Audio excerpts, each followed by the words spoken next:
이어서 삼투현상, 물의 수동성 또는 물의 확산 이렇게 얘기하는데, 지금 이 반투막 또는 선택적 투과성 막이라고 하는데, 용질은 통과시키지 못하고 물은 통과시킬 수 있는 막을 반투막 또는 선택적 투과성 막이라고 하는데,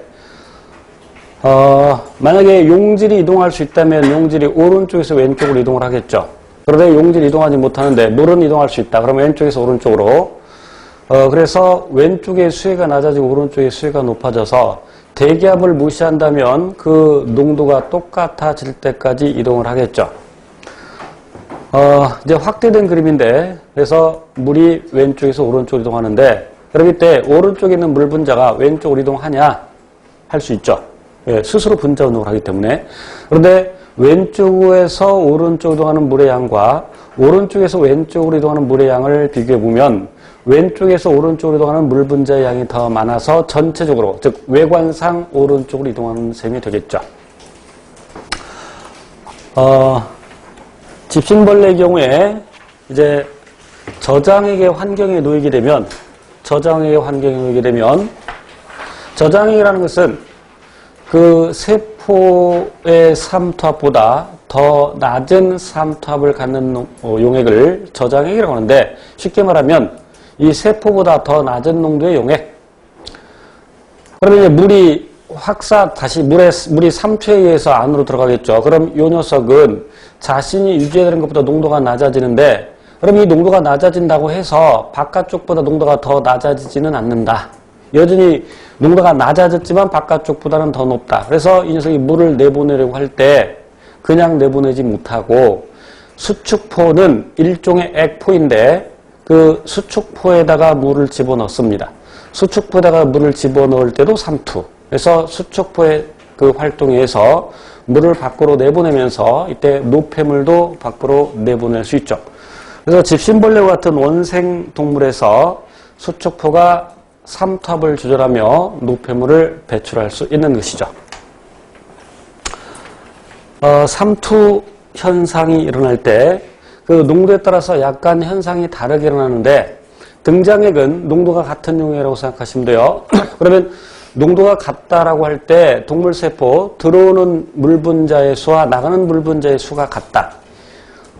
그래서 외관상 변화가 없다. 지금 동물세포를 먼저 봅니다. 적혈구를 예를 들어서. 그럼 저장의 환경이 있으면 실은 이 그림이 더 깔끔해지려면 화살표가 안에서 밖으로 나가는 것도 있어야 되는데, 그럼 밖으로 나가는 것보다는 들어오는 게 더 많다. 그래서 외관상 물이 들어온다. 물이 계속 들어오게 되면 이 세포에 커지면서 결국 터지게 된다. 그래서 적혈구 터지는 것을 용혈이라고 하죠. 고장의 환경이 있을 때는 물이 밖으로 빠져나가는 것도 있고 들어오는 것도 있는데 빠져나가는 게 더 많다. 그래서 세포가 쪼그라든다. 위축된다. 동물세포였고요. 식물세포는 동물세포와 약간 다른데, 식물세포는 동물세포와 달리 세포벽을 가지고 있죠. 그래서 이 안쪽에 있는 요 선이 이 세포막이고, 요 녀석이 세포벽인데, 지금 이 그림에서는 세포막과 세포벽이 붙어있는 상태인데, 역시 외관상 물의 이동이 없다라는 얘기는 실제로 물 분자 이동이 없다라는 얘기 아니라, 안으로 들어오는 물 분자와 밖으로 나가는 물 분자의 양이 같다. 그 숫자가 똑같다. 그러니까 외관상 변화가 없다. 저장의 환경에서는 들어오는 물도 있고 나가는 물도 있는데 들어오는 물의 양이 더 많다. 외관상 저에서 고로 이동을 한다. 그래서 이 세포의 크기가 커지는데, 그 세포 커지는 것을 여기서는 팽창이라고 표현했습니다만 팽윤이라는 용어를 흔히 씁니다. 팽윤. 그리고 맨 오른쪽은 고장의 환경이 있을 때, 물론 안으로 들어가는 물도 있고 밖으로 나가는 물도 있는데 밖으로 나가는 물 분자의 수가 더 많다. 그래서 외관상 물이 밖으로 이동한다. 저 농도에서 그 농도로 외관상 이동을 한다. 그런데 이렇게 물이 빠져나가는데 세포벽은 어느 정도 그 모양을 유지한다.